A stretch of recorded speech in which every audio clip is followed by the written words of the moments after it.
everyone, this is Rosie, and today we're going to be sewing an A5 quilted journal cover. So let's get started. Here are the journal covers that we will be making in the video. They're meant to hold an A5 size journal. Now an A5 size journal is approximately 5 3/4 inches wide by 8 1/4 inches high, and they're usually anywhere between 3/4 of an inch to 1 inch in depth. So the journal covers have an elastic closure, and when you open them up you'll see that there's a little pen loop. There are these sleeves here for the book to fit in, and you can also put some other things inside the sleeves such as stickers or whatever else you like to have on hand when you're doing your journaling. So let's go ahead and take a look at the materials that you're going to need to make these journal covers. You will need the A5 journal cover template to cut out your journal cover. This is a free download and you can find it on my website. I will put a link to this template in the description below the video. I'm using 100% cotton quilting fabric for the entire project. You will need a 13-inch square of fabric for your binding. Then you're going to need 2 pieces of fabric for those inner sleeves.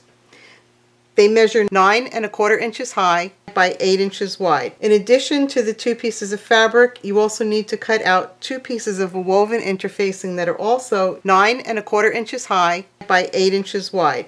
So I have both sleeves and interfacings right here. For the exterior journal cover, you need a piece of fabric that is 10 1/4 inches high by 14 1/4 inches wide. This has been cut a little larger than what's needed, and we will cut it to size after we do our quilting. And for my external cover, I did piece 2 separate pieces of fabric together. So this piece here will be for my front journal cover, and this will be for the back journal cover. Then for the interior journal, you're going to need another piece of fabric that's 10 1/4 inches high by 14 1/4 inches wide. And then lastly, you need a piece of foam. This is Pellon Flex Foam, and it's the sew-in kind. It is not the fusible kind. And this will be 10 1/4 inches high by 14 1/4 inches wide. You will also need a gridded ruler, a rotary cutter, and a cutting mat. I will be using Aurifil 50 weight thread. You will need some Wonder Clips or pins. And you'll need a marking tool. Now you will see me using the friction pen in the video, and I only use that for demonstration purposes in the video. If you do use one of these, you always want to be careful, because while the ink will disappear with heat, it comes back with cold. So be very careful where you mark with these. For marking, I actually like to use a chalk wheel when I'm not doing a video.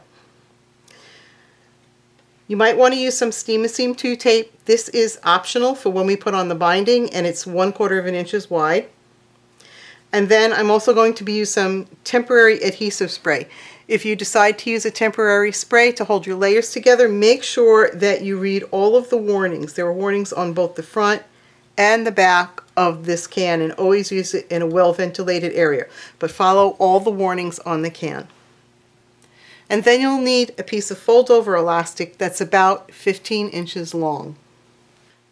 The first thing that I need to do is mark some quilting lines. So I have just the exterior piece of fabric right here. Now you can quilt this however you desire. If you want to do an all-over free motion quilting, that's fine. If you want to mark some lines with a ruler, that's fine too. I'm just going to do some simple diagonal lines that are at a 45-degree angle from the center right here. So I'm going to take my ruler and find the 45-degree angle, which is right here, and I'm going to put that 45-degree angle so that it lines up with that center line right there. And then I will take my marking tool and just draw the line right along the edge of the ruler there. And then I'm going to take the ruler and I'm going to flip it so that my 45-degree angle is going up this way. And to do that, I'm just simply going to turn it upside down. And again, this is the 45-degree mark right here. I'm just lining it up on that center line. And now I can mark my line going up this way.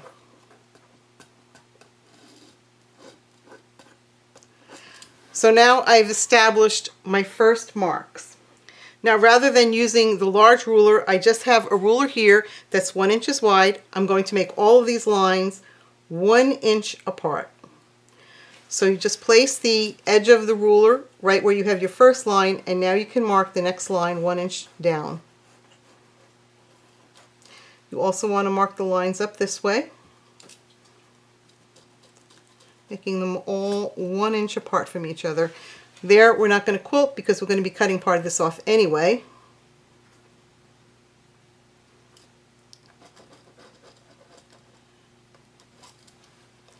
And now I'll just keep doing this until I've covered the entire panel with my diagonal lines. I have all of my diagonal lines marked, and each one of these lines will be a stitching line. Now you may be wondering why I've chosen to mark every single line as opposed to using a quilting guide bar. And my answer is I never have good success with a quilting bar. My lines are never straight. So when I mark them out individually, I get a much better result and I'm much happier in the end. And for a project this small, it's not a big deal for me to mark all my lines. But you certainly can go ahead and use a quilting bar if that's what you're more comfortable with. Now that I have the lines marked, I'm going to take a piece of my foam, and I've already sprayed both sides with the temporary adhesive spray. And I'm going to place the exterior on one side. Make sure that you have all your edges nice and even.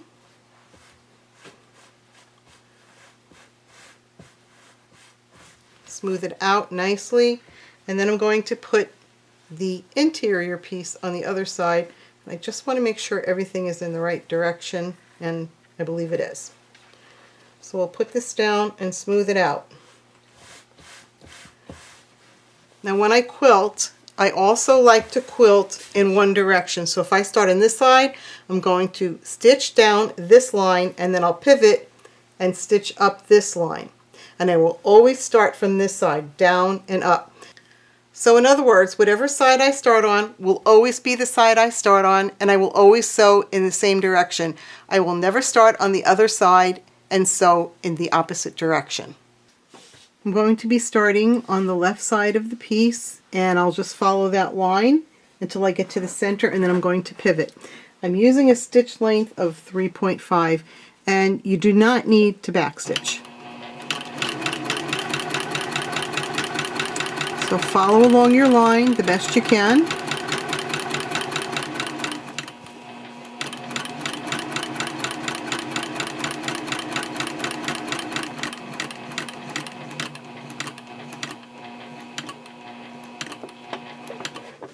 Now that I'm at that center line, I'm just going to pivot and stitch up the other side. Make sure that all of your layers are staying nice and flat and even.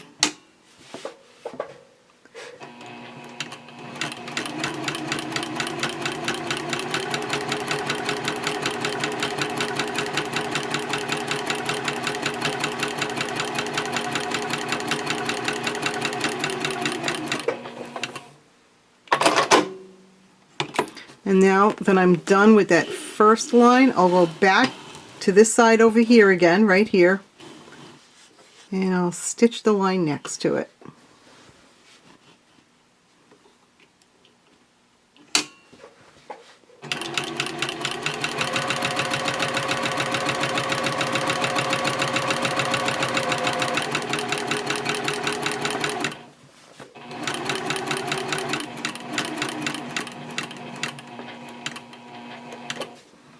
Then I'll pivot again and sew up the other side.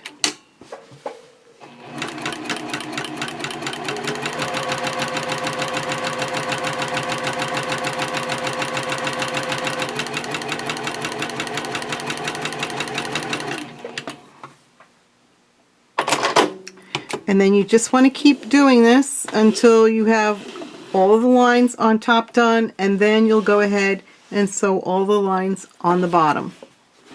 Always starting on the same side and sewing in the same direction. Now that all of these lines are quilted, I want to take that template and I'm going to line it up on top of the quilted fabric. I want this center line here to be lined up with that center seam that I created when I sewed those two pieces together. And then I just want to make sure that there's pretty much even space all the way around here. That way I know that it's centered from top to bottom and side to side. Then I'm going to take my marking pen again, and I'm just going to trace all the way around here.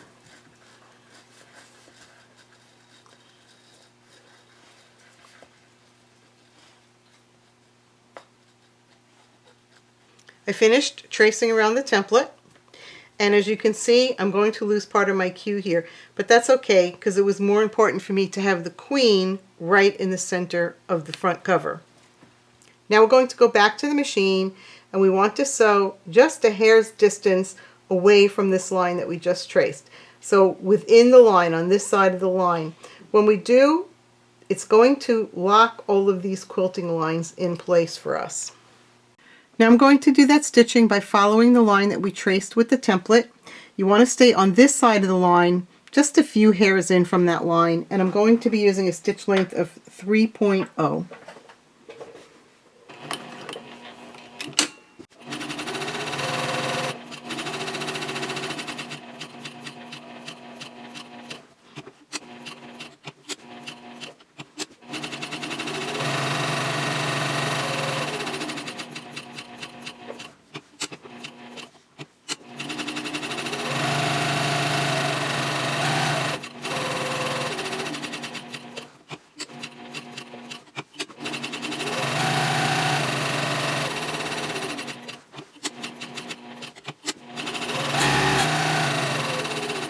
Now that I have all that basting in place, I'm going to go ahead and cut right on the line that we drew when we traced around the template. Just cut it out all the way around.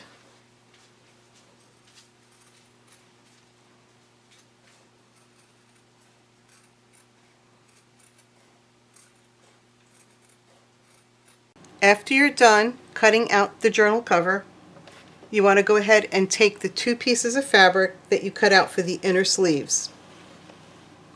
And you'll take the interfacing, the woven interfacing that we also cut out for these sleeves, and you want to fuse that onto each piece of fabric, which I've already done to mine. After that's all fused together, you want to take each sleeve, fold it in half along the long side with the raw edges together, and press all of that into place. And I have already finished mine. Then you're going to bring back the cover. We want to turn it to the interior side, and you're going to take both of those sleeves and line up the raw edge of the sleeve with the raw edge of the journal cover.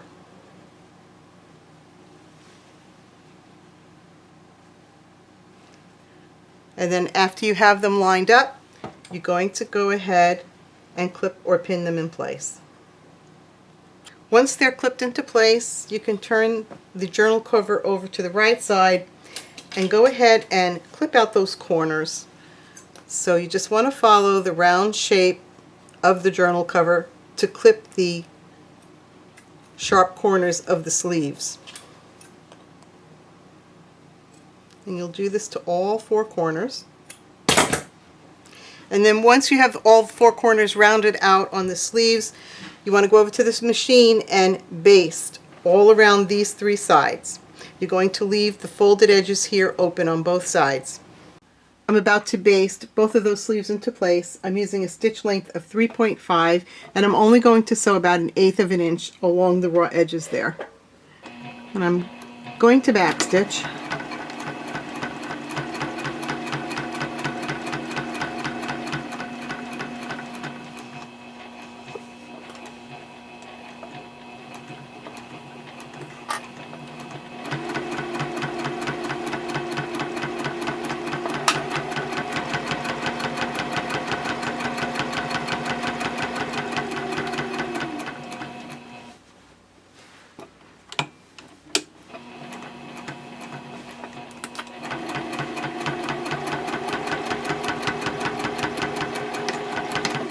And now you can go ahead and baste in the other sleeve exactly the same way. After basting in the sleeves, you want to take the piece of fold over elastic or whatever elastic you're using and we're going to baste that to the wrong side of the cover, and we want to do that on the exterior side. So I'm going to turn it this way, and I'm going to place the fold over elastic about 1¼ inches in from this edge right here. The elastic that I'm using has a shiny side and a dull side, so I want to place the shiny side down, and I'll take my ruler and I'll line that elastic up about 1¼ inches from the long raw edge there. And we're going to clip it in place, but we want to trim this to size. You don't need to stretch this out or anything, you just want to lay it flat. And then we're going to trim off the excess on both sides.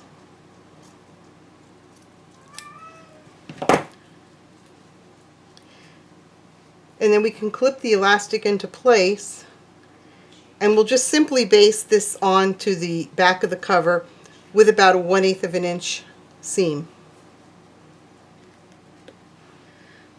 Then you're going to flip this over again. So now this is the inside of the cover, and we want to make a little loop for a pen.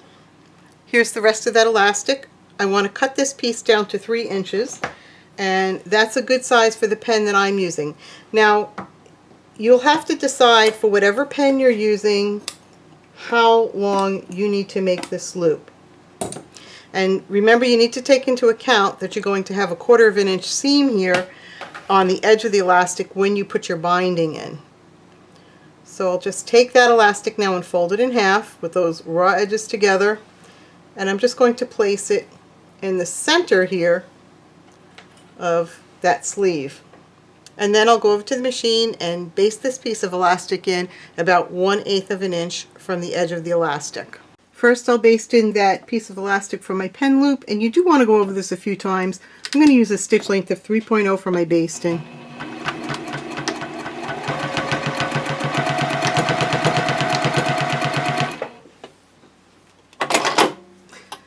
And then next, I'll go ahead and baste in the elastic that's going to be my closure.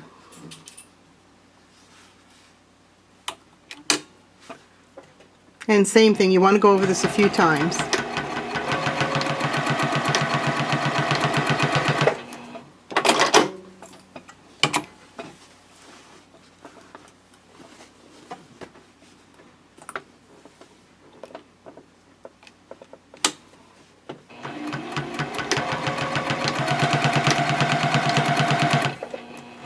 Let's get started making our bias binding. This is that 13-inch square of fabric.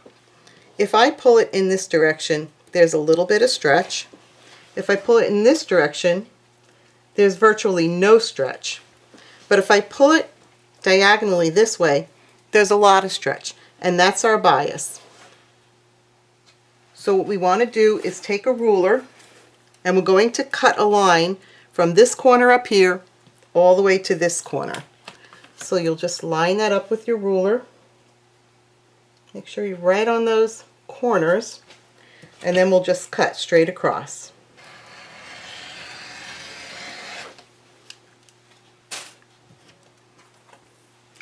And now we have these two pieces here. What you want to do next is take this side and put it right sides together on this side. And then we're going to sew a 1/4 inch seam. So when you sew this, you want to have these little arrows that are coming out of the end here. You want to stagger them about a 1/4 inch. So where the bottom of that triangle falls should be at the 1/4 inch line here. That would be your seam line. So pin everything together and sew it across with a 1/4 inch seam. And I'm going to do that off camera. I've sewn the 1/4 inch seam. I used a stitch length of 2.0, and then I went ahead and I ironed that seam open flat. Now we need to cut out our strips, and you should be able to get 4 2¼ inch strips out of this piece. So you'll line it up on your mat. It should measure approximately 9 inches from here to here. Then you'll take your ruler and line it up with the edge and cut out your 2 1/4 inch strips. And then you'll just keep going until you have all the strips cut out. Here are the 4 strips all cut out. Now on 2 of them I have seams very close to the end, and I don't like that. So what I like to do is take my ruler, and I'm just going to cut off where that seam is. So I'll take my ruler, and with the straight line on my ruler I line that up with that diagonal edge there until it's just past where that seam is, and then I'm going to cut it off. Now that I've cut off those extra seams, I will have fewer seams in my binding. Now you'll take the strips and lay them so that they're positioned this way, and then you'll take the 2 strips, the 2 ends, and you're going to pin them together.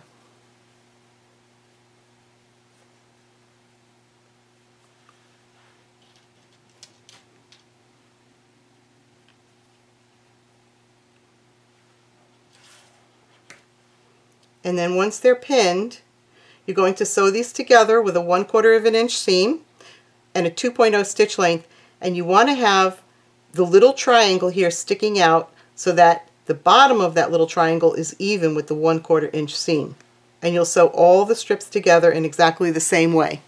After sewing all of my strips together, I ironed open each seam, and then I folded the bias binding in half with raw edges together and pressed. Now that I have my binding done, I can start clipping it around the journal cover. So you want to pin the raw edge of the binding to the edge of the journal cover. Make sure that you're not clipping the folded edge of the binding.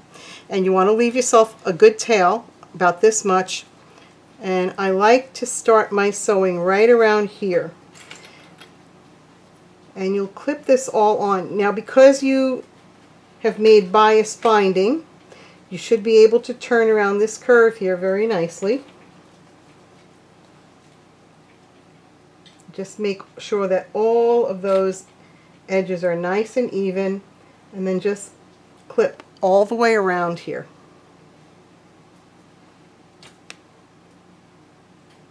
After it's clipped, we'll go over to the sewing machine, and we're going to sew the binding on with a 1/4 inch seam and a stitch length of about 3.0. After you have your binding clipped into place, you're going to have 2 long tails on each end. You want to leave a space opening about this much, and then after we sew on the binding, I'm going to show you how to join these 2 tails together and then finish up the binding. I'm going to be stitching 1/4 inch away from the edge of the journal cover with a stitch length of 3.0, and I will back stitch here.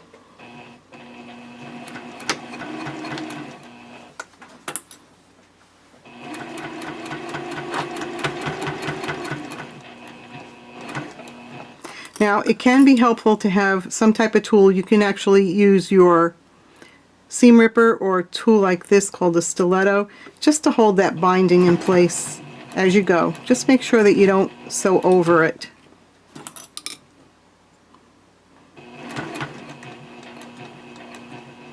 And go slow around your curves.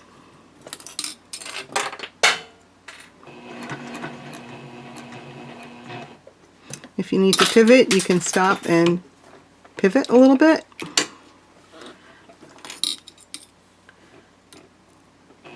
And then you'll just keep sewing around till you get to the other side.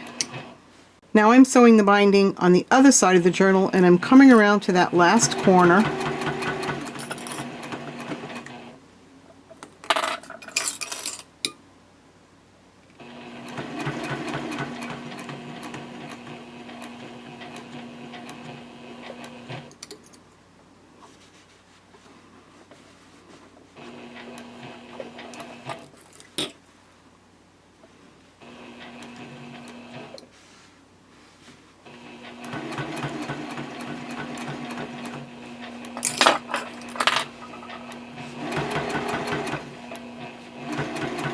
And I'll stop right around here with a back stitch.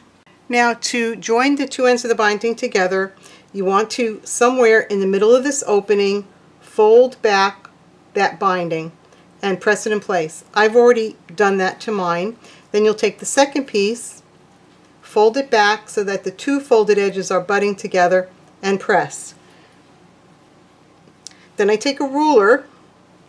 I'm going to lay the middle of the ruler, so the 1/2 inch mark on the ruler, right on that seam line right there, or right where those two folds butt together. And then I'm going to mark a chalk line on each side of this 1-inch ruler. That's going to allow me to have a 1/2 inch seam on each piece. So there'll be a 1/2 inch seam here and a 1/2 inch seam there. So I'm going to cut right on the chalk line on both sides.